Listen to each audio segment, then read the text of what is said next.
আজকে আপনাদের সাথে ফুলকপি আলু রুই মাছের ঝোল রেসিপিটা শেয়ার করব। প্রথমে নুন হলুদ একটু সামান্য লঙ্কার গুঁড়ো মাখিয়ে মাছটা ভেজে তুলে নিয়েছি। আর এদিকে ভাপানো ফুলকপি আলুটা ভেজে সাইডে তুলে রেখে দিয়েছি। আর পেঁয়াজ টমেটো একটু গ্রেট করে নিলাম।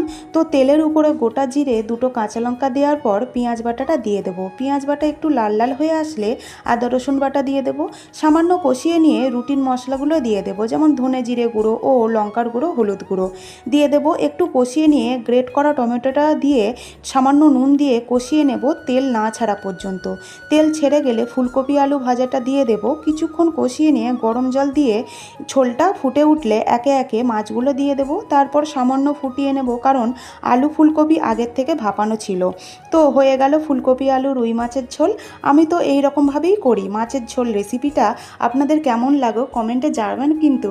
বাই, দেখা হচ্ছে পরবর্তী ভিডিওতে।